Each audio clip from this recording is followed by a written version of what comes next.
Dreamers, kembali lagi di podcast Boleh Tahu? Boleh lah.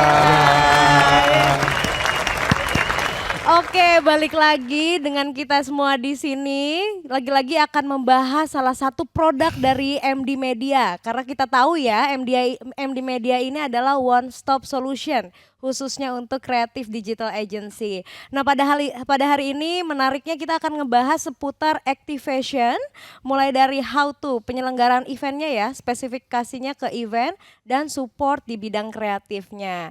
Kali ini tentunya aku tidak sendiri, akan ditemani oleh dua orang hebat yang bernama Arif Hermawan Kusuma Aji dan Pak Yugo. Oke, di sini sebelah kita sudah ada Arif Hermawan Kusuma Aji dan Pak Yugo. Alim banget ya. Nama komplit loh. Nah, emang punya nama panggung, Mas? Nah iyalah, Komet itu loh. Oh, nama panggungnya Komet. Kalau Arif Hermawan Kusuma Aji itu terlalu alim. Iya. Jangan alim-alim lah. Saya susah juga. Nama rekening. Saya susah juga nih nyebutinnya jadi panjang banget. Arif Hermawan. Oke, kita manggilnya Mas Komet aja ya, sama Pak Yugo. Halo, selamat datang di podcast Boleh Tahu. Oke, mungkin sebelum itu mau kenalan dulu dong sama Mas Komet dan Pak Yugo. Mas Komet tuh secara background seperti apa sih sampai akhirnya bisa kontribusi di MD Media sejauh ini? Oke. Boleh. Kalau saya memang basicnya dulu di produksi. Jadi aku di produksi di billboard. Jadi di advertising outdoor di tahun 2004 mulai karir. Kemudian masuk ke dunia agency itu di tahun 2007 aku masuk di dunia agency dan itu agensi lokal. Waktu itu aku masih di Jogja, namanya Srengenge. Srengenge itu nama benar nama. Kalau Jogja tuh unik-unik. Unik-unik ya, karena emang kota peseni banget kan. Peseni. Jadi ada beberapa agensi, ada Srengenge, ada Peta Umpet, lalu ada apa lagi Pak Joko? Safaat itu ya. Jadi banyak ya kalau di Surabaya pun Pak Joko kan juga basic Surabaya. Itu juga lokal tuh aneh-aneh namanya. Nah, di tahun 2007 aku masuk ke Srengenge, kemudian 2009 alhamdulillah kita dapat Pinastika. Jadi Pinastika itu adalah award agency untuk yang lokal. Nah, baru aku move ke Jakarta itu di 2009. Itu masuk ke multinational di Euro Resigi, kemudian selama 3 tahun aku di Euro, kemudian aku keluar masuk ke politik, jadi timnya Mas Ibas, jadi Baskoro Yudhoyono. Aku resign 2014, kemudian masuk lagi ke agensi. Dan di tahun 2017 aku masuk ke promotor. Oke, berarti Mas Komet ini perputaran lebih luas ya. Selain event tuh masuk juga ke ATL-nya sehingga di event pun explore-nya lebih dalam ya seputar itu. Jadi memang basicnya tuh sebenarnya lebih ke aku berawal dari account. Oh. Jadi aku awalnya tuh account produksi. Account produksi justru ya, bukan langsung ke dunia eventnya. Enggak. Jadi dunia event tuh malah aku masuk ke event tuh tahun 2011. Oh oke. Cuma kan sebelumnya udah menggali lebih dalamnya di before itu ya. Betul, jadi dari tahun 2004 sampai 2010 itu mostly aku lebih ke account ATL sama ke BTL, tapi BTL-nya ke production billboard. Oke, nah tentunya event itu tidak bisa berdiri sendiri ya teman-teman. Pastinya ada kreatif di sana yang akan kita bangun sehingga event itu memiliki value yang besar. Nah di sebelah saya juga ada Pak Yugo sebagai Head Kreatif MD Media. Halo Pak, boleh dong kenalan backgroundnya seperti apa Pak biar teman-teman semua di sini tahu. Ya, ini 15 menit kalau beliau. Oh panjang ya, panjang backgroundnya. Justru singkat aja kalau udah capek mesti ngerangin. Saya kebetulan background pendidikannya di seni rupa. Jadi pendalamannya di desain komunikasi visual tahun 90 dulu ya. Jadi alhamdulillah mengalami sebuah transformasi dari analog dulu. Belum ada komputer grafis gitu ya yang masih minim sekali. Kita hampir 90% dilakukan secara manual, kemudian baru tahun 2000 ke atas sudah mulai teknologinya benar-benar cepat bertransformasi. Jadi saya sendiri sebenarnya konsentrasinya memang di kreatif. Jadi selesai kuliah itu mendirikan perusahaan sendiri namanya Paragraf di Surabaya sampai dengan 22 tahun. Jadi kemudian bantu-bantu sementara itu saya juga ada perusahaan di Jakarta gitu. Sampai ya mungkin tahun ini menginjak 27 tahun ya di industri ini gitu. banyak yang dilakukan baik ATL maupun BTL yang sekarang ya, bahkan sekarang mungkin istilahnya adalah through the line gitu ya. Makanya waktu gabung di MD Media ternyata waktu itu juga masih dibedakan gitu ya antara above the line maupun below the line gitu. Walaupun mungkin trennya sudah through the line gitu ya gitu. Banyak kerjasama juga sama Activation dan divisi lain di MD Media sehingga memang akhirnya kita berkolaborasi gitu ya menjadi satu tim kreatif yang memang secara skill mungkin masih ada gitu spesialis ATL dan BTL gitu teman dalam pola bekerja kita bisa sebagai unit yang memang bisa berkolaborasi dengan interaksi yang memang benar-benar saling bekerja sama secara integrasi gitu. Kolaborasi gitu. ya. Okay. Sehingga dalam kurun 3 tahun ini masih tetap paling banyak memang mensupport Activation dalam tugas di MD Media ini gitu. Ini setelah saya searching Pak, saya dapat informasi Bapak tuh pernah punya perusahaan besar di Surabaya ya Pak ya, yang ada di bidang kreatif. Yeah. Informasi banyak teman-teman juga di sini yang ternyata anak didik Bapak loh, luar biasa, boleh tepuk tangannya. Emang gitu ya, kalau orang hebat tuh suka nutup-nutupin gitu. Nah itu kok di dunia kreatif juga Pak, atau ada kaitannya juga sama event? Ya. Kebetulan memang dulu kita positioningnya kreatif butik. Jadi memang hampir bisa dibilang 80% itu dari servisnya ke kreatif. Jadi tenaga desain yang paling banyak gitu. Kemudian kita lebih spesifik justru mensupport dari perusahaan-perusahaan full agency. Full agency yang memang dia butuh kebutuhan untuk kreatif gitu. Jadi karena waktu itu di Surabaya kebanyakan yang kita kerjakan di event sehingga kita sampai punya workshop sendiri gitu. Jadi kenapa dari konsep dan desain properti event yang kita bikin itu kita maunya memang punya workshop supaya memang dari desain konsep itu sesuai gitu. Oh, biar secara eksekusinya juga sesuai dengan konsep awal gitu ya. Wah, keren banget. Ya karena kebetulan waktu itu memang masih jarang ya. Istilahnya agensi seperti kami di Surabaya sehingga mungkin bisa dibilang sekarang ini kita menjadi institusi gitu ya, Institut Paragraf Indonesia gitu ya. kita menyebutnya itu sendiri gitu ya, yang istilahnya akhirnya memberikan keilmuan itu sekarang bisa mereka berdiri sendiri, bikin perusahaan sendiri juga. Kami senang sih. Kalau saya sih sampai saat ini saya masih merasa bahwa ini main-main aja gitu ya. Enjoy ya Pak, passion gitu. Karena saya senang. Dan dua desainernya yang saya tahu itu sekarang kantornya itu di Dubai. Waduh, itu anak didik Pak Yugo. Wow, gitu, karena memang lumayan terkenal banget sih Pak di Surabaya ya. Sempat dengar mungkin anak-anak sekarang juga masih dulu ada tuh namanya perusahaan Paragraf segala macam. Nah, mungkin tadi kan Mas Komet sama Pak Yugo udah ngejelasin background segala macam. Tadi Pak Yugo juga udah jelasin kayak masuk di kreatif ini mulai dari sketch. Belum secanggih sekarang lah ya gitu, apalagi sekarang kan sudah mulai ada AI dan lain-lain.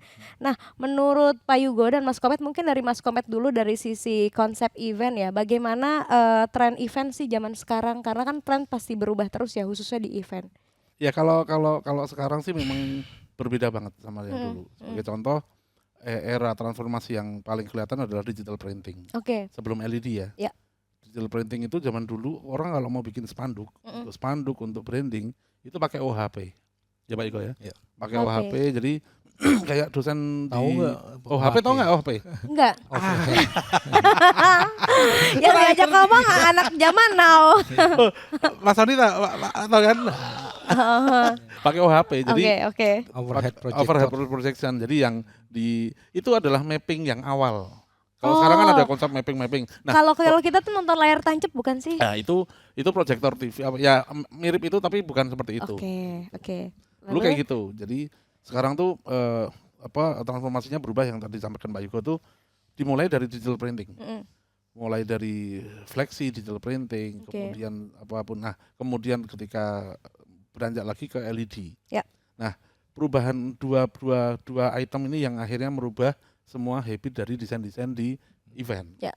Dulu tuh kalau pakai layar tancap, kita mau bikin ukuran 12 kali 10 apa 12 kali 6, ya. LED sekarang gampang. Kalau dulu 12 kali 6 tuh nggak akan mungkin karena screen-nya butuh gede banget. Ya. Dan sinkronasinya dengan proyektor tuh akan susah. Nah, itu yang paling ini. Dan ketika masuk ke zaman sekarang, akhirnya event tuh mulai berubah. Ketika aku dulu zaman di agency waktu itu, kita nyebutnya tuh bukan event tapi brand activation. Jadi ada beberapa kreatif yang bermula dari brand activation. Nah, sebenarnya kalau dulu event gathering itu memang sudah ada. Ya. Cuman sekarang lebih hebat. Kalau dulu kan gathering biasa kayak gitu. Kemudian yang paling menonjol adalah acara TV ya Pak ya. Acara TV itu kayak ke BRBCA itu udah kayak trendsetternya event. Zaman dulu itu. Panasonic Award kayak gitu global Panasonic Award global Gobel ya waktu itu ya. Gobel Award. Nasional Gobel kayak gitu. Nah, itu tuh yang yang paling tren seperti itu. Nah, ketika di era-era sekarang mulai banyak event-event gathering yang butuh kreatif yang hebat kayak gitu. Ya akhirnya sekarang event jadi lebih ini.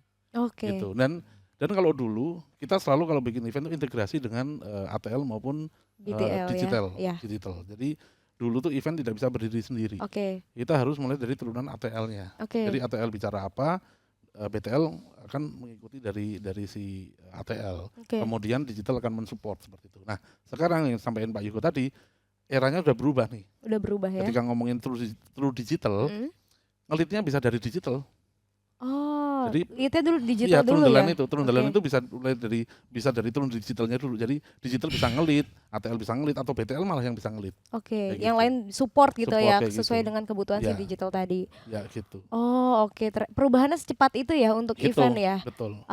Nah, zaman dulu tuh kalau ngomongin ini salah satu contoh kasus adalah kalau kita ngomongin event lari. Zaman dulu tuh event lari tuh nggak sebanyak sekarang. Kita mungkin sekarang tiap minggu ada lari. Kalau dulu tuh paling sering tuh Borobudur maraton. Borobudur maraton, kemudian Maybank itu belum ada. Maybank belum ada, Pokari juga belum ada. Nah, ketika era-era mulai dari tahun 2010 ke atas, ini udah mulai banyak nih event lari. Saya dulu pernah bikin event namanya Milo Jakarta Marathon di tahun 2010 aku bikin. Kayaknya baru awal-awal Milo tuh Mas. Iya, aku dan di situ si klien tuh men-challenge apa yang harus unik dari event ini. Ya kita bikin sampling 80.000 cup minuman Milo yang kita serve pagi-pagi hari. Nah, 80.000 cup dan itu masuk Muri. Wow, 80.000. Ya, itu di Monas eventnya. Nah, di Monas. Nah, akhirnya Milo waktu itu happy dengan event kita. Nah, ya itu dah, yang lainnya ikut-ikutan. Jadi sekarang pada FOMO ya, pada bikin event dan lain-lain ya. Sebenarnya bebas aja sih teman-teman mengikuti, tapi memang awal mulanya tuh dulu ya yang Milo itu sih memang ya. Nah, sejauh apa pandemi merubah tren event Mas? Ataukah akan balik lagi ke sebelum pandemi atau ternyata sangat berubah gitu ternyata after pandemi itu? Gini. Sebenarnya kalau kita ngomongin event activation, itu tuh nggak kita bisa ngomongin skala paling besar mungkin dari event gathering, event konser. Yang paling kecil tuh pengajian tau nggak? Oh iya. Arisan itu event. Loh, arisan tuh event. Iya. Karena acara. Ya kan, nyiapin randonnya, nyiapin makanannya, betul. Kemudian nyiapin prosesinya. Itu kalau di gathering kan prosesi tap in, nah itu prosesinya cuma ngocok siapa yang dapat kan itu prosesi itu brand moment itu. Ya kan? Nah, betul. semua event tuh mulai dari yang paling kecil tuh mulai dari pengajian, kumpulan RT atau itu event. Nah, kalau sekarang ketika pandemi kemarin hadir di dunia gitu ya. Ya sekarang contoh aja kan ada keterbatasan nggak boleh ketemu.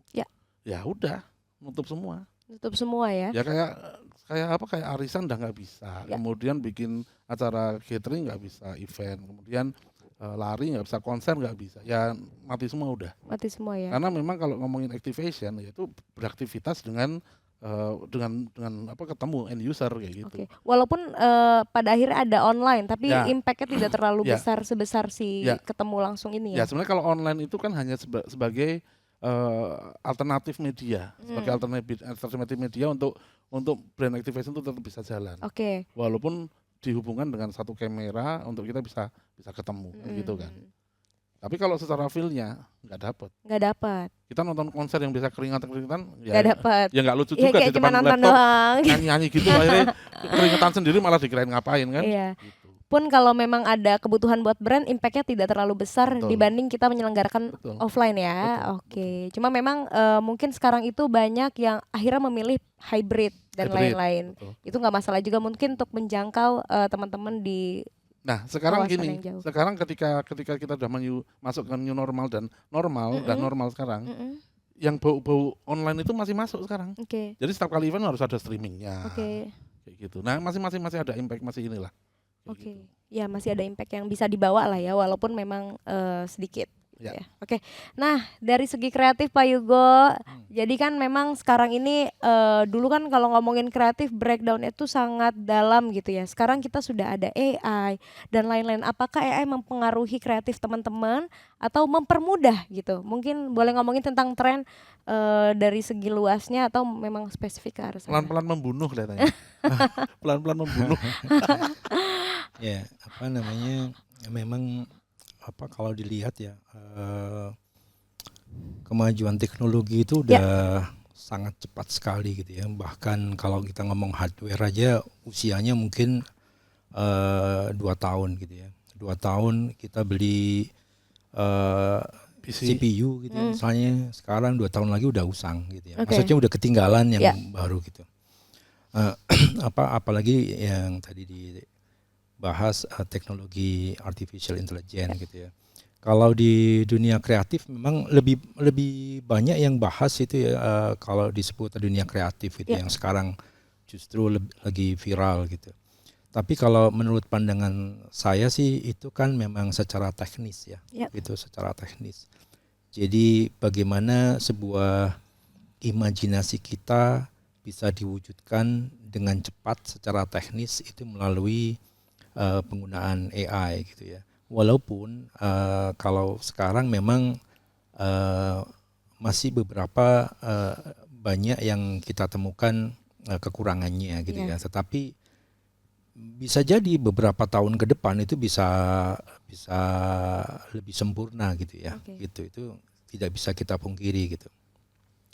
Sehingga memang sebuah kreativitas itu kan memang adanya di pemikiran kita gitu ya, dengan memahami kalau di industri kreatif mungkin design thinking gitu ya, bagaimana kita bisa empati, kemudian mendefine dari konseptual itu, kemudian memiliki ideation gitu sampai ke prototype.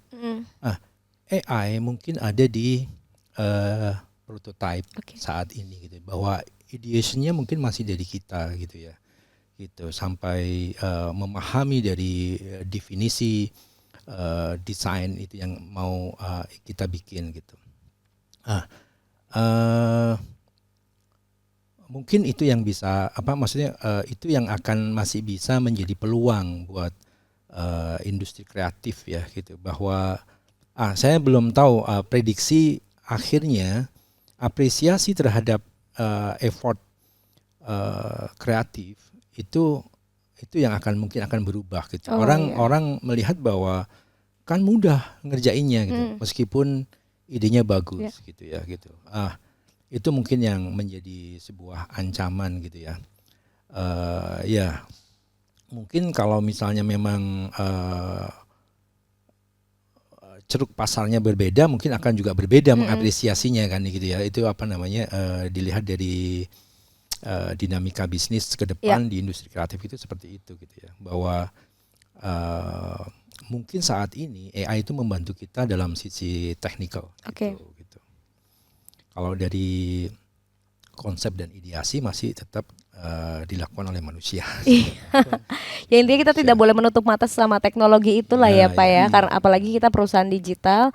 Cuma memang ide itu tetap datang dari pikiran manusia, apalagi sebuah brand datang dengan kasus khusus yang perlu membreakdown itu kita, karena kan memang pada dasarnya si AI itu lebih ke generate sesuai dengan keyword aja, betul Pak? Iya. Nah itu yang ada kan sekarang di format digital gitu ya. Tetapi kalau di industri event mungkin kan kita kenal dengan hard set gitu ya. Apa misalnya dari sisi konstruksi aja yang sekarang mungkin orang mengenalnya dengan ring lock gitu ya Mas. Gitu ya. Rigging. Dulu sebelumnya itu ada dikenal space frame. Gitu pakai ball joint gitu ya gitu. Jadi di pengalaman saya sendiri, saya banyak mensupport di event industri Mas Komet, misalnya membuat floating stage gitu ya, kemudian hydraulic stage gitu-gitu itu yang memang sampai kemarin terakhir kita membuat rancangan dome untuk bootnya ESG itu gitu ya, dari limbah kayu ya Mas ya. Gitu. Itu yang memang secara konseptual kita ingin strukturnya bagaimana dan sebagainya itu bisa dibantu oleh AI gitu. Tetapi atau mungkin karakter-karakter avatar dan sebagainya untuk pengisi dari acara itu bisa dibantu. Tapi strukturnya itu harus kita bikin sendiri kan gitu ya gitu. Gitu secara manual Mas ya. Secara manual. Walaupun cutting dan sebagainya tetap aja ada teknologi laser sekarang ya, CNC dan sebagainya gitu. Banyak teknologi yang bisa membantu mempermudah lah ya gitu. Floating stage pertama di Indonesia tuh kita yang buat. Oh iya. 2016 ya Pak. Itu di event apa 17. 2014. Yang Medan itu? Oh Medan itu udah 5 tahun setelah saya bikin gitu. Itu memakai udah floating di atas danau. Di atas danau. Iya di atas danau. Itu kalau boleh tahu event apa Pak? Untuk Festival Kemerdekaan. Ya, jadi Pak Jokowi di tahun 2017. Oh, itu lokasinya di Medan. Di Medan ya. Oh, Balige. Oh, itu Danau Toba, pinggir Danau Toba. Di danau. Yeah. Floating makanya ya. Di atas panggung, di atas air gitu panggungnya. Wah keren banget sih. Jadi memang event ini tuh sangat kaya tergantung ide dari teman-teman yang ada di dalamnya gitu ya. Waktu. Tergantung waktu semuanya. Ya. Kalau nggak ada waktu ya kita nggak bisa. Tergantung waktu. Nah, kalau ngomongin tren gitu ya, sekarang kan ngomongin tren, makanya event ini jadi salah satu euforia orang-orang yang ada di seluruh dunia. Jadi salah satu mungkin hiburan atau salah satu tempat rekreasi gitu. Jadi nggak melulu soal how to menginformasikan sesuatu lewat event atau launching dan lain-lain. Jadi event ini memang sangat luas lah ya secara fungsinya gitu. Nah kalau ngomongin event, sejauh mana event ini bermanfaat bagi value suatu brand atau memberikan impact khusus sama brand itu tersebut? Ya, kalau event itu kan sebenarnya akan lebih berhasil ketika campaign bersamanya sama brand itu. Itu dengan ATL, BTL digital tuh ini tersinkron. Kalau kita di event yang paling impact itu adalah karena kita langsung end user. Oh, langsung ya, langsung. Kalau digital kan kita bisa dengan likes, bisa dengan robot atau dengan apa gitu, dengan ketika di TV, di iklan TV kita bisa ngukur jam ini siapa yang nonton segala macam. Tapi kalau di event kita langsung end user. Makanya kenapa di event itu ada namanya sampling untuk mencoba experience. Jadi di event itu ada ya mungkin di kreatif juga ada namanya AIDA. Awareness, interest, desire, kemudian action. Nah, di situ di event tuh kalau mau ngomongin brand activation tuh AIDA tuh penting banget. Jadi Mas Komet itu melihat dari segi AIDA-nya dulu ya, betul, untuk menyelesaikan kebutuhan brand yang klien bawa gitu. Itu kalau hubungannya dengan brand activation. Tapi kalau dengan event gathering itu beda lagi. Metodenya beda lagi yang akan kita pakai gitu. Biasanya permintaan eventnya tuh apa aja sih Mas kalau untuk brand activation gitu? Jualan produk. Jualan produk. Atau jualan produk. Kemudian dia nge-push produk. Oh, langsung KPI-nya tuh langsung end user itu ya, berapa jumlah betul. orang yang bergabung sama Betul, kita dan betul, lain-lain. betul. Oh, oke. Nah, kalau ngomongin event di brand juga kan ada 2 tipe ya, Pak, Mas. Kita ketemu sama internal event sama external event. Internal itu biasanya perusahaan itu memberikan knowledge atau mungkin launching sesuatu ke internal company-nya. Nah, kedua itu adalah eksternal. Nah, bagaimana membangun impact yang baik kepada si internal dan eksternal user ini gitu. Ya, kalau dari aku internal sama eksternal kita bedakan dengan apa objektifnya. Oke. Objektifnya yang internal buat apa? Oke. Kalau dia pengen objektifnya di internal untuk ngajarin atau ingin menginformasikan bahwa perusahaan kita sekarang udah bisa loh seperti ini. Kemudian kita itu kita harus bikin ide yang ke mereka. Tapi kalau ketika kita ngomongin ke eksternal, itu ada satu cara lagi adalah gimana orang mau datang. Harus ada tarikan apa orang mau datang ke event kita. Nah, itu yang paling sulit di situ. Ya, betul. Gitu. Nah, salah satunya kita bisa dengan artis, ya kan, harus artisnya yang bagus, kemudian orang mau datang. Bisa jadi dengan harga juga, harga tiketnya dengan yang masuk akal atau gimana. Kemudian bisa jadi juga dengan digital. Makanya semua kemungkinan kalau untuk eksternal tuh luas banget. Kita bisa bikin teasernya yang bagus lewat digital maupun lewat kreatif supaya orang curious untuk penasarannya tinggi gitu kan. Wah, event ini keren banget ya. Logonya aja kayak gini, TV-nya kayak gini. Wah, ini pasti keren kayak gitu. Banyak hal yang kalau untuk encourage ke audiens eksternal itu banyak hal. Tapi kalau di internal itu malah lebih tinggi. Tapi ada beberapa company perusahaan tuh yang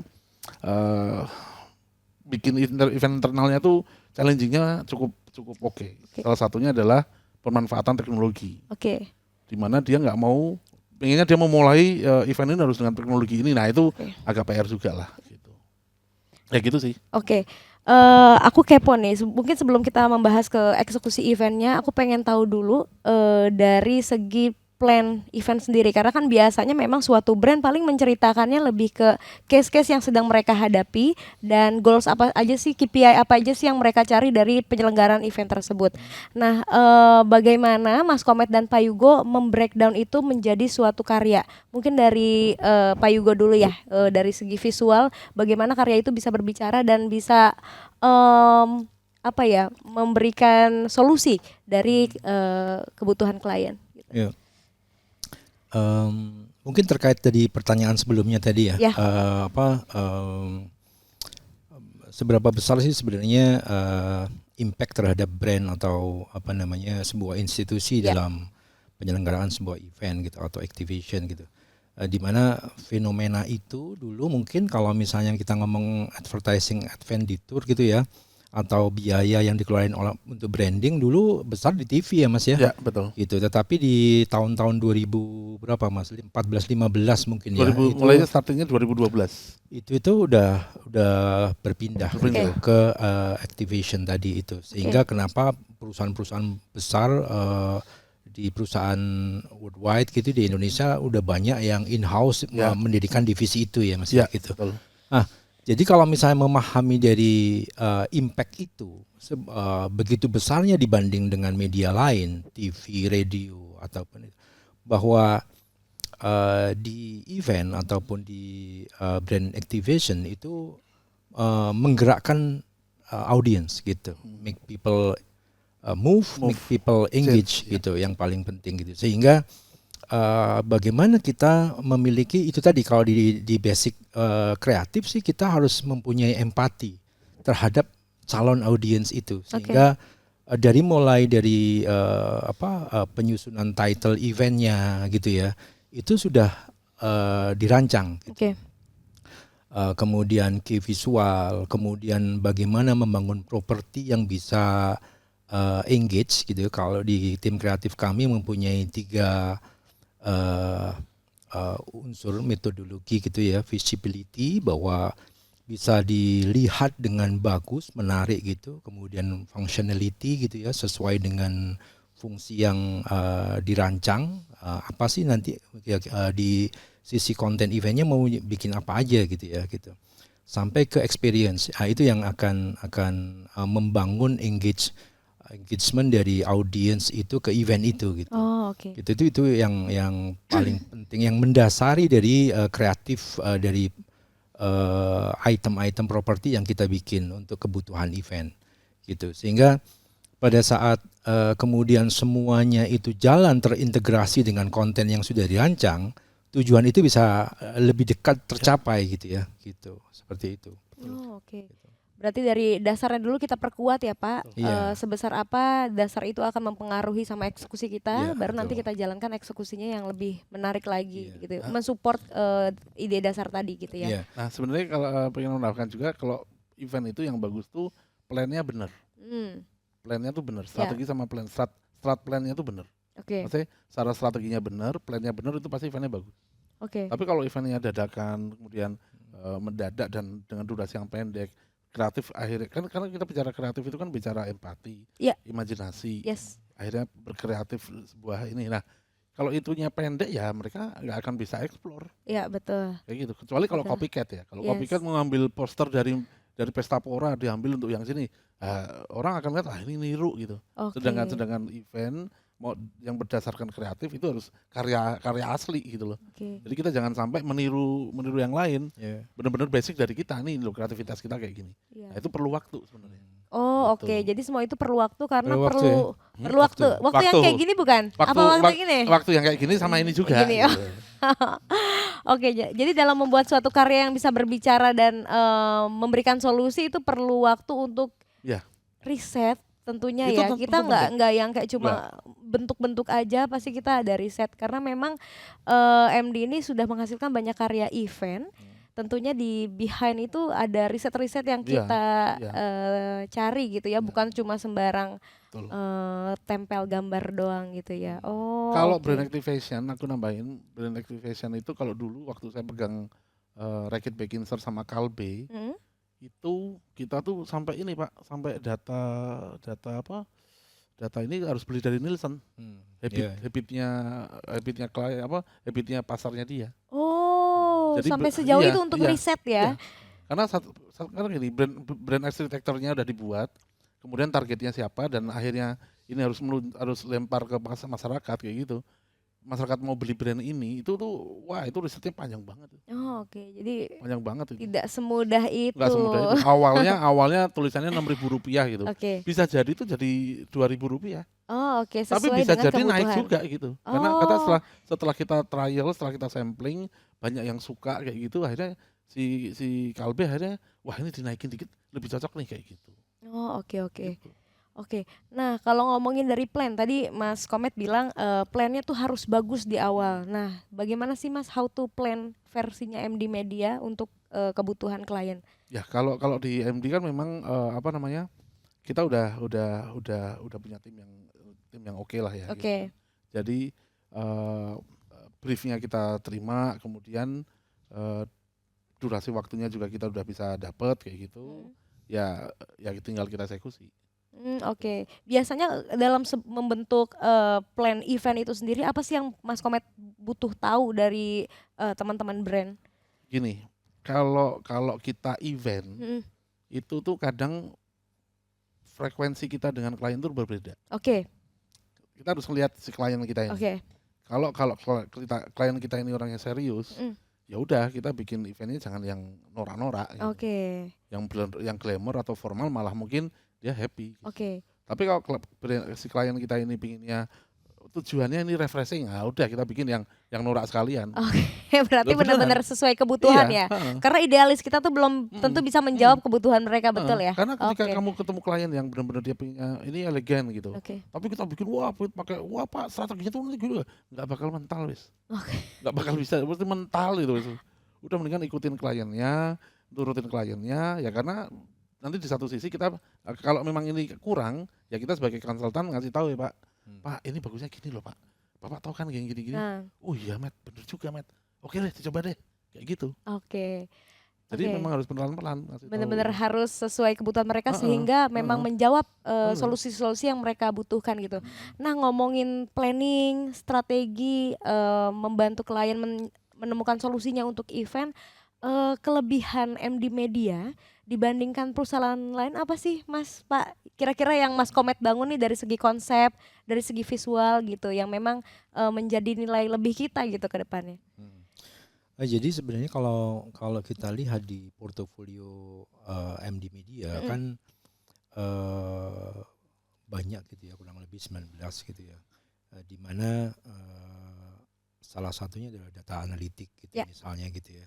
Yang itu akan mendukung dari tentunya kalau tadi disebutin sama Mas Komet itu lebih banyak internal atau di grup Telkom kali ya, kalau kita in-house di Telkom Group gitu. Tetapi kalau misalnya kemudian kita membangun dari initiate event gitu ya, atau untuk kalau di sini ngomongnya enterprise gitu ya, brand-brand dari luar yang kita kerjain, tentunya data analitik itu sangat penting. Support gitu ya. Gitu. Misalnya untuk penentuan lokasi, lokasi ataupun talent kali Mas ya. Talent itu cocok kalau misalnya di daerah ini itu siapa sih gitu. Oh, jadi nggak cuma karena dia terkenal nih, kalau dia ada di situ pasti rame. Belum tentu ya. Gitu. Jadi data analitik itu akan mendukung dari plan atau strategi dari event yang akan kita bikin gitu ya. Gitu. Kemudian tim digital gitu ya. Tim digital juga akan sangat support pada saat pre-event, sehingga event itu juga akan lebih sesuai dengan target gitu, bahwa kalau misalnya mungkin ya itu bisa dilakukan oleh event organizer lain gitu ya di selain MD Media, tetapi kalau misalnya di MD Media itu jadi satu kesatuan gitu. Sehingga one stop solutions ya, sehingga pada saat kita meeting bareng, technical meeting itu di awal pun strategi pre-event, event maupun post-eventnya udah bisa dirancang dengan terintegrasi gitu. Ini pengalaman ya, pengalaman. Dulu kalau aku waktu masih di agensi yang lama ya, kita nggak punya digital. Digital kita pakai partner gitu ya. Untuk nentuin meeting aja tuh, nggak bisa fleksibel. Tapi kalau di sini kan enak. Asal ketemu orangnya dipanggil langsung meeting kan bisa kan, kan gitu kan. Tapi kalau dulu waktu kalau kita nggak dalam satu IMC ya kita sekarang ya Pak, nggak integrasinya di satu tempat itu, ya itu nggak susah. Kadang nggak sefrekuensi juga gitu ya, karena kan setiap perusahaan punya visi misi tertentu gitu. Ketika kita beda partner, biasanya suka beda tuh pemikirannya. Nah kadang orang event itu kadang adalah sefrekuensi kalau pas meeting. Tapi kalau udah pulang itu udah nggak sefrekuensi lagi tuh. Itu pasti tuh. Harusnya nggak gini gitu ya. Gitu. Terus kalau saya nambahin, boleh Pak. Kalau di departemen kreatif kita juga mengembangkan 3D development. Ya. 3D development. Ya, jadi itu yang kayak stage gitu atau lebih luas dari itu Pak? Ya lebih luas. Sekarang lebih luas sekarang. Kalau ngomongin konstruksi mungkin di property event pada tahapan presentasi aja kita sudah ada beberapa teknologi yang mensupport kita untuk mempresentasiin. Kita ada 360 degree yang itu bisa diisi dengan property event yang akan dibangun di situ gitu. Sehingga klien akan begitu realistis untuk melihatnya gitu. Misalnya di Istora gitu ya. Mereka bisa langsung lihat nanti panggungnya di situ kemudian. Terus kalau yang misalnya di halaman depannya apa gitu. Kita langsung bisa jalan gitu berdasarkan walkthrough kameranya itu bisa langsung jalan gitu. Wow, jadi kalau misalnya kita mau bikin festival nih Pak, MD bisa benar-benar preview 360-nya gitu ya. Nanti di layout itu ada apa aja itu bisa kita kayak zaman pandemi event itu kan ada ya yang expo. Nah, ini kita dalam plan ini udah menggunakan itu ya. Wow. Asalkan waktunya tepat. Waktu gini ya. Waktu tepat ya. Itu pun juga di still image kita ada photo matching. Jadi benar-benar foto venue itu nanti ada properti yang akan dibangun di situ. Kemudian di development juga membangun yang tadi itu dibilang kita bikin avatar sendiri, kemudian kita punya teknologi motion capture gitu ya. Sehingga memang secara in-house itu bisa dilakukan secara langsung sehingga interaksi antar timnya bisa lebih cepat gitu. Ya, MD itu udah komplit sebenarnya. MD itu komplit.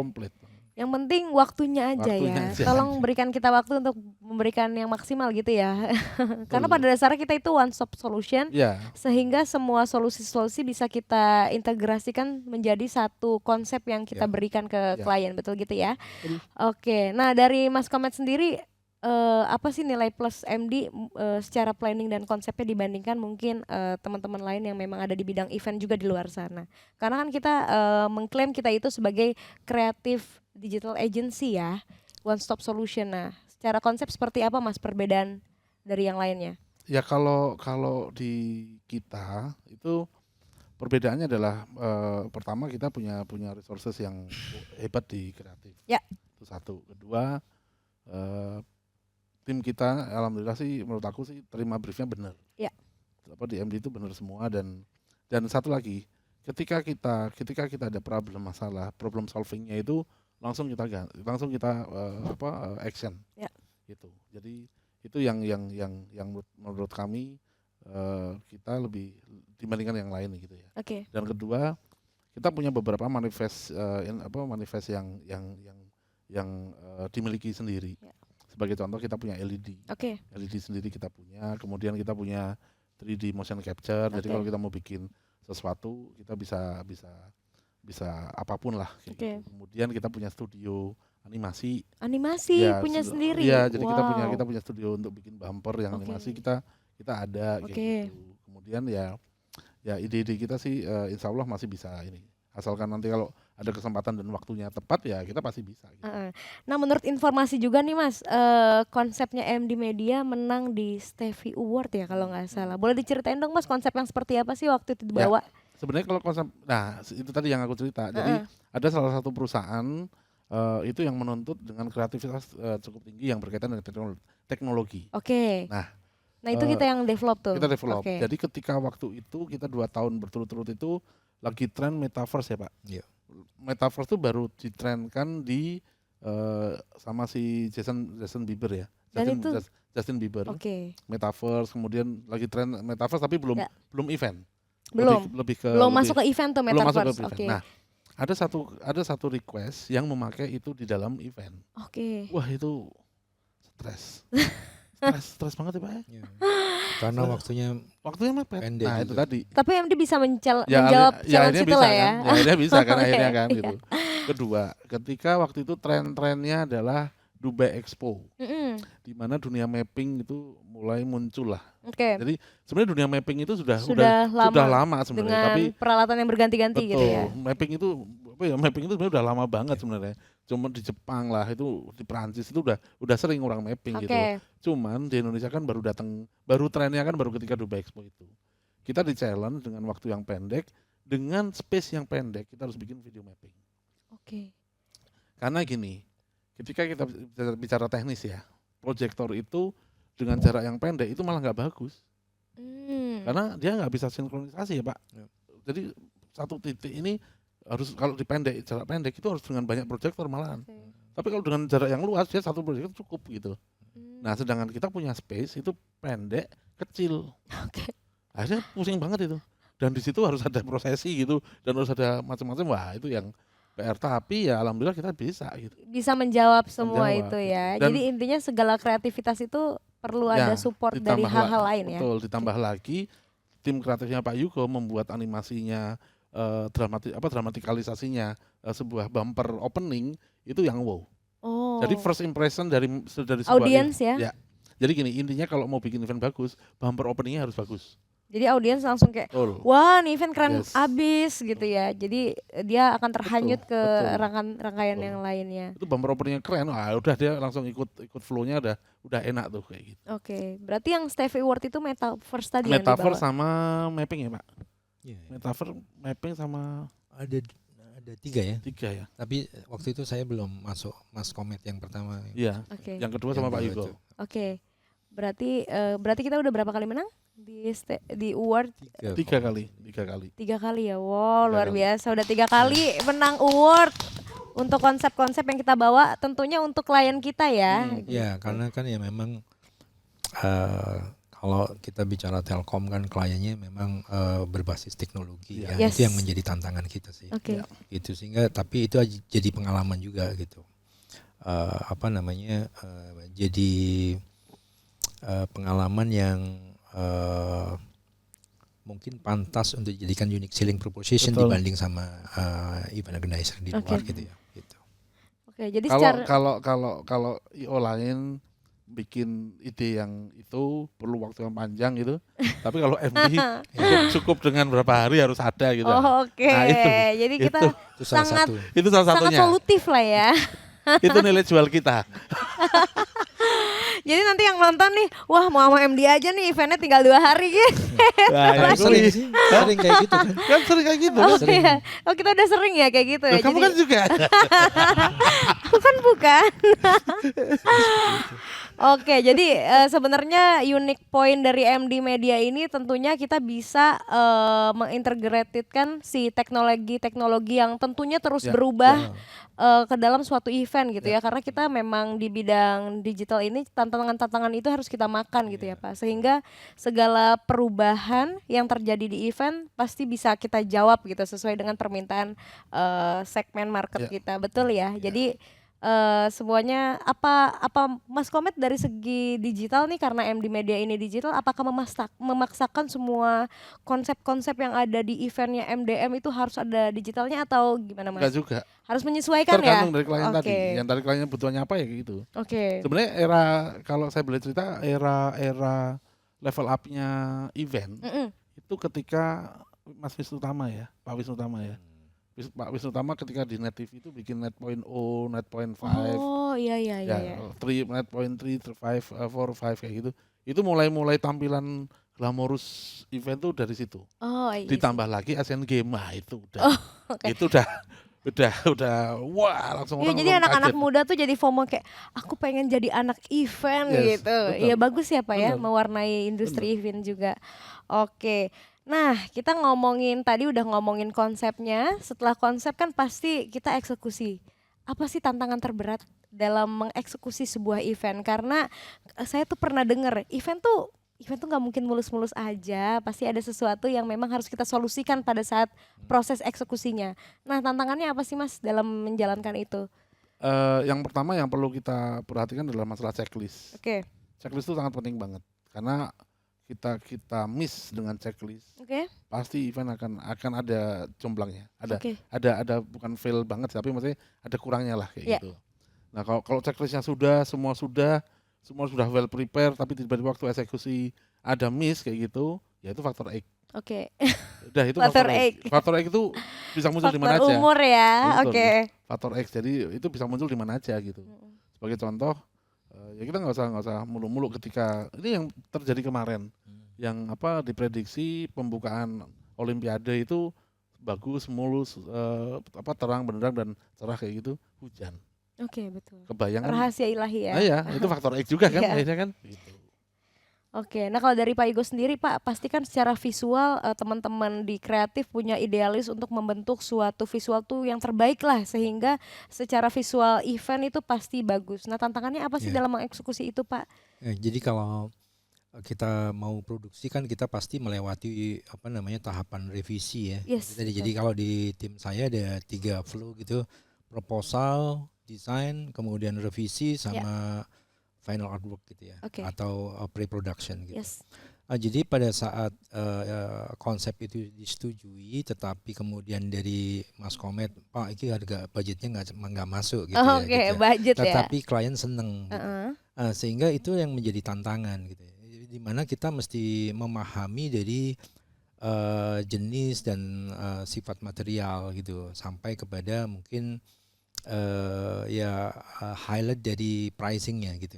Maksudnya pada saat kita memenuhi dari keinginan klien untuk tetap memakai konsep itu, tetapi dengan budget yang dikurangin, bagaimana sih kita tetap menampilkan itu tetapi masih bisa gitu sesuai dengan konsep yang ada gitu ya. Gitu. Ataupun bisa jadi juga bikin sebuah revisi tetapi tidak terlalu signifikan sehingga klien itu senang. Nah, kedua, pada saat proses produksi itu yang biasanya menjadi tantangan karena ngomongin kondisi venue, kemudian pada saat kita loading gitu ya, kemudian sampai setup itu pengaruh sama waktu gitu. Ada kan sering kita jalani pada saat kita mau loading aja yang event sebelumnya lockout belum selesai gitu ya, mepet sekali gitu ya.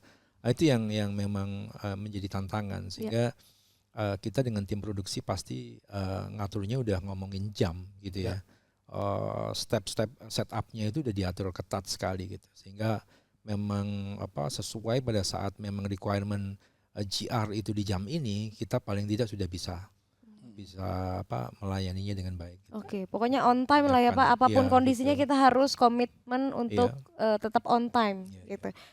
Oke, bagaimana sih teman-teman semua mungkin mengatasi si challenge ini di lapangan? Mungkin apalagi Mas Komet tiba-tiba konsepnya seperti ini terus tiba-tiba secara eksekusi nggak bisa nih tereksekusi gitu. Pasti kan ada solusi-solusi yang tentunya harus diputuskan, apalagi Mas Komet sebagai leader. Ya kita negosiasi yang pertama, yaitu bagaimana juga kita nggak bisa mentah-mentah kita ikutin, karena negosiasi itu penting. Jadi ketika ada perubahan kemudian berubah kayak gitu, kita negosiasi ke klien. Karena satu, ini proses gitu kan. Karena event itu adalah bisa terjadi itu karena ada prosesnya gitu. Kalau itu prosesnya nggak bisa ya dan itu diharuskan, ya kita akan cari alternatif. Tetap kita negosiasi dulu, tidak mungkin dari sisi waktu bisa mundurin berapa ini, tapi kita harus mencari kayak gitu. Itu aja sebenarnya solusinya. Pokoknya kita pasti memberikan solusi terbaik lah apapun yang terjadi di lapangan. Harus. Maupun faktor X tadi pasti kita pikirin secara solusi gitu ya Pak. Begitupun dengan karena sebelum event pun kita juga ngobrol sama klien adalah kita harus punya plan B. Dan plan B-nya mereka setuju, ya sudah kita pakai 2 plan ini.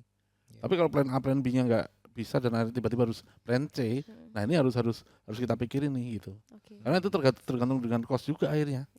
Semakin banyak plan ya semakin banyak cost yang akan kita keluarkan. Gitu. Nah kalau ngomongin brand, sebenarnya kan brand ini punya KPI sendiri ya untuk penyelenggaraan sebuah event itu sendiri. Nah bagaimana sih Mas Komet dan Pak Yugo mengukur keberhasilan event itu sendiri? Ya tergantung KPI-nya jadi KPI kan memang sendiri. Kalau misalnya ngomongin brand biasanya ada KPI yang kalau di activation mungkin lebih ke increasing sales gitu ya. Ada juga yang enggak kan gitu. Kayak kita ngelihat mungkin event gathering atau apa gitu nggak sampai ke sana gitu. Tapi mungkin KPI-nya tidak tertulis secara jelas, tetapi itu akan disampaikan secara lisan gitu ya, atau rasa bangga gitu dari klien ke kita gitu sampai mereka berani ngasih testimoni.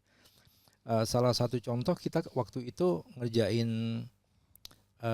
AM Summit ya Mas ya, 1000 itu yang dimana pada saat proses negosiasinya aja, waduh kliennya memang agak istimewa gitu ya, sehingga kita juga nyiapinnya istimewa juga ternyata memang pada saat itu ada kendala di budgeting gitu. Tetapi bagaimanapun juga kita sampaikan dengan maksimal sampai kita diundang makan siang ya.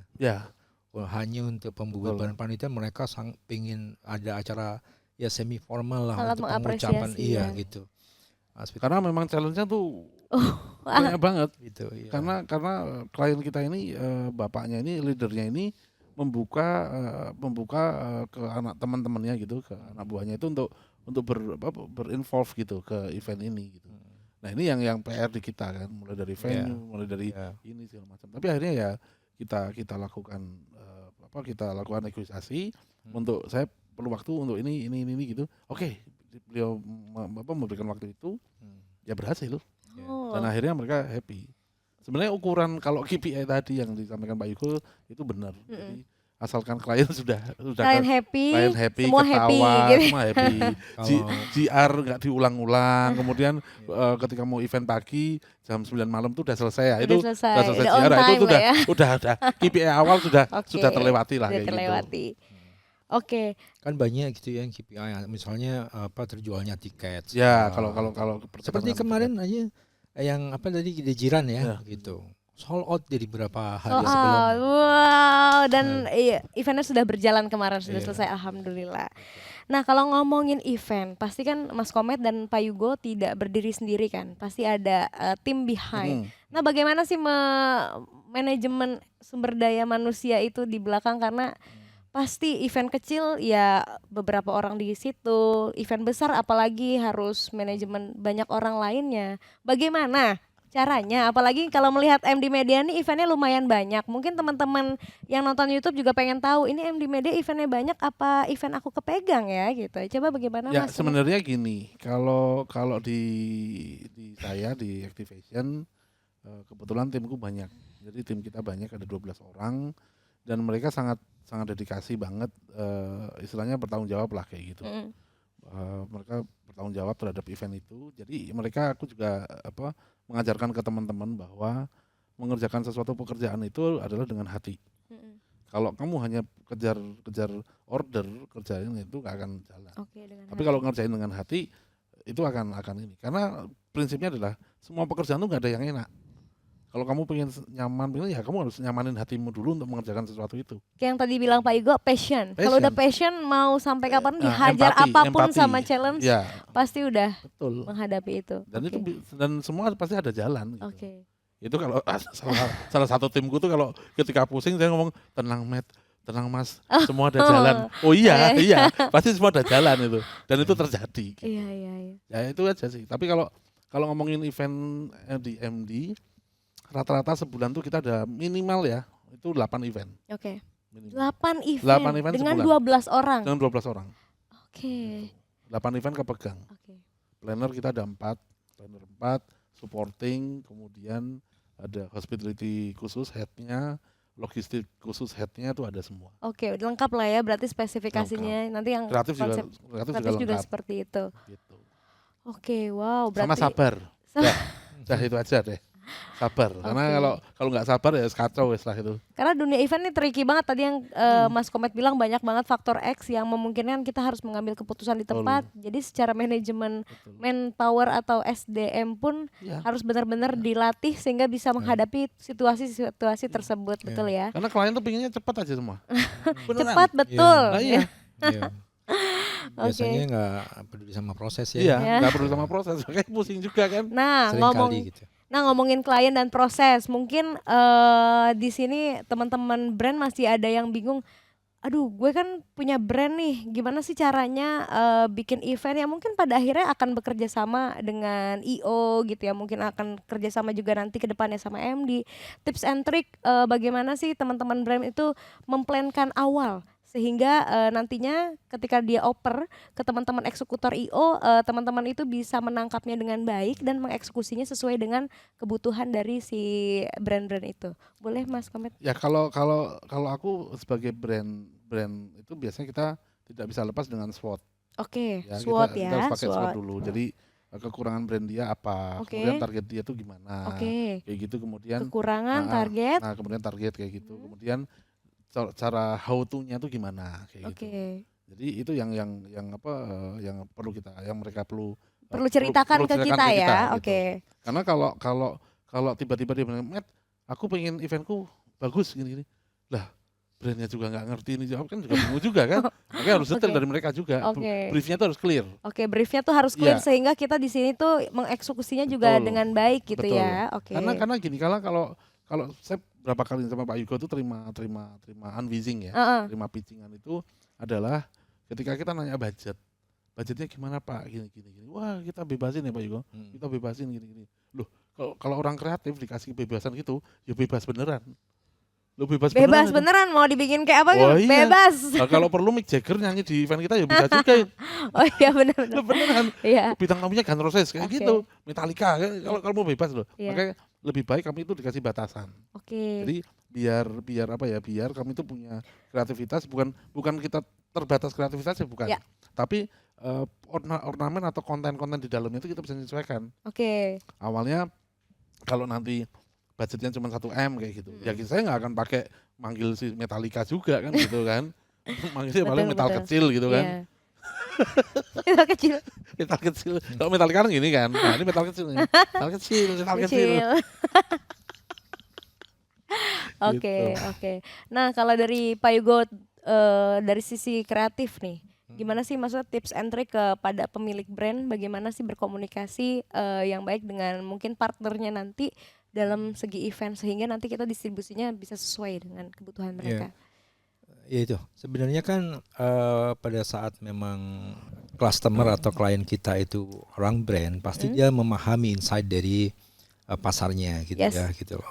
Itu yang paling penting untuk dikonversi ke brief, kreatif briefnya gitu ya.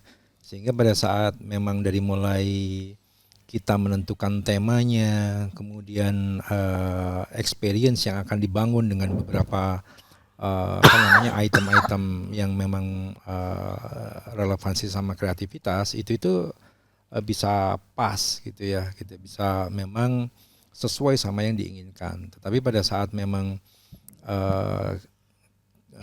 kejelasan daripada brief itu kurang, pasti kita juga akan khawatir ada potensi yang memang berbeda gitu secara secara ideasi dalam merancang sebuah desain atau kreativitas gitu ya. Gitu. Pada saat mungkin kalau kita ngomongin budget mungkin bisa aja kan arrange gitu ya, gitu. Jadi kita karena biasanya budget itu terkait dari sisi produksi gitu. Tetapi kalau produksi terkait dari sisi imajinasi dan ideasi tadi gitu ya, gitu. Apa yang mau dikreasikan di situ itu pasti relevansinya sama budget gitu. Walaupun tadi yang saya bilang di awal itu bisa disiasati secara produksi gitu ya, tetapi kalau misalnya ngomongin budget talent atau apa itu yang agak susah. Mungkin kita akhirnya bikin alternatif talent yang memang masih sesuai sama insight dari brand yang tadi mau diberikan briefnya ke kita gitu. Gitu sih. Oke, jadi memang berikan brief sedetail-detailnya sehingga kita bisa explore banyak hal buat event teman-teman brand semua gitu. Oke, Mas Komet, Pak Yugo, sekarang mungkin tadi udah jelasin how to, tips and trick dan lain-lain. Aku kepo apa sih event dari sekian banyak pengalaman Pak Yugo, Mas Komet berkiprah di dunia event pasti udah lama banget. Apa sih event yang paling berkesan gitu buat Mas Komet dan Pak Yugo boleh? Kalau aku tuh ada beberapa kategori ya. Pertama kalau corporate event itu adalah Telkom. Namanya Telkom Klik. Wow, Telkom Klik. Nah, Telkom Klik itu memang kenapa aku bilang berkesan karena disitulah imajinasi, kreativitas dan teknologi itu kita harus buat sesuatu yang orang lain belum pernah. Nah itu challenge-nya. Challenge-nya besar banget ya. Itu. Nah, makanya Stevie Award itu kita menang tuh karena itu. Itu Telkom Klik. Kemudian event yang berkaitan dengan kepala negara, dengan presiden, itu protokoler dan segala macam itu ya kita sering banget seperti itu. Seperti kemarin kita groundbreaking di IKN dengan kondisi di sana itu juga challenging juga. Tapi kalau kemudian yang lainnya adalah event berbau dengan masyarakat banyak gitu. Itu kita ada namanya ada 2 event yang kita berkesan itu. Yang pertama adalah, tapi sebelum saya di IMD ya, itu adalah konser slang. 35 tahun di GBK. Slang kan masanya banyak banget tuh Mas. Betul. 35 tahun di GBK. Audiensnya berapa kalau boleh tahu? Waktu itu kita ada 80.000. 80.000. Cukup ya GBK ya? Cukup. GBK itu kapasitasnya 150. 150.000 tuh udah banyak banget. Iya, karena kan panggung kita waktu itu adalah konsep hidrolik ya Pak Yugo ya. Kinetik dengan sayap 32 meter ya. 32 meter. 72 meter. Jadi lebar panggungnya 70. Kalau sayapnya itu sekitar 26 kalau. 26. Iya. Itu yang kita ini. Kita bikin kinetik. Sebesar itu gitu. Sebesar itu. Nah, kemudian yang yang berkaitan dengan massa banyak juga dan cukup menantang koordinasinya karena pasti kalau dengan massa yang banyak pasti koordinasi itu paling penting. Ya kan? Itu adalah Muslimat NU. Muslimat NU itu banyak banget dong Mas. Muslimat NU itu di GBK dihadiri 125.000 jamaah wanita. Nah, wanita semua. Wanita semua. Wow, 125.000. 125.000. Gila. Kita pegang tahun 2019 bulan Januari Februari. Mungkin kalau di Google tuh ada ya informasinya ya, Muslimat NU 2019. Dan itu masuk MURI. Wow, karena 125.000 itu. Gokil sih. Itu gila itu. Itu maksudnya pengalaman saya yang paling ini ya, karena saya berkoordinasi dengan banyak pihak. Biasanya kalau konser itu kan atau acara gede gitu kan koordinasinya kan dengan polisi, dishub, kemudian tentara, medis gitu. Kemarin tuh kita sudah sampai ke BNPB, Badan Penanggulangan Bencana. Karena saking banyak itu ya. Kemudian saya juga kerjasama dengan Tagana, kayak gitu. Itu banyak orang yang kita kerjasama dengan bukan pemulung tapi LSM yang kebersihan, kayak gitu. Karena kita pengen kebayang loh 125.000 kalau satu bawa satu nasi box itu ada 125.000 nasi box di lokasi. Kapan? Siapa yang mau bersihin, lalu masaknya gimana, deliverynya gimana, itu PR banget. Tapi itu berhasil ya, alhamdulillah. Waktu itu Bu Kofifa sama Mbak Yeni Wahid ya, itu yang ini. Itu berkesan buat kami itu. Kalau ke saya itu, karena harus menghandle banyak orang dan ketemu dengan audiensi, ya kebayang dong audiensi dengan presiden saya pakai celana jin dan baju kotor gitu. Karena udah saking mumetnya di lokasi. Karena dadakan bahwa Pak Presiden minta ketemu untuk dipaparkan gitu. Mbak Yeni nggak berani minta ajak saya untuk nemenin dia. Nah, itu kan paparan ke presiden ya. Bayangin Mbak itu pakai ini bajunya lusuh, habis lagi kan lagi di update ke presiden, kan, harus presentasi ya itu. Wow. Nah, berarti kalau Pak Yugo apa Pak? Ya, sama boleh Pak, karena kita sama-sama stres. Ya. Saya ada 4 tahun berturut-turut itu support untuk Karnaval Kemerdekaan Pak Jokowi. Jadi, salah satunya merancang mulai dari logonya, gitu, logo eventnya sampai ke merancang logo kemerdekaannya Pak. Festivalnya. Eventnya ya sampai ke material publikasinya ya, kemudian mobil hias gitu sampai ke stage dan yang lain-lain gitu ya, yang properti eventnya gitu. Wow. Gitu. Jadi atau mungkin sekarang nggak ada lagi itu, udah nggak ada ya. Pandemi, setelah itu lebih ke upacara dan kayak kelihatan sekarang lagi fokus di IKN. Mungkin nanti bisa bikin sesuatu event yang besar di IKN Pak. Ya. Kalau udah jadi mungkin ya. Kalau udah jadi mungkin banyak inilah event di sana itu. Event di sana. Iya.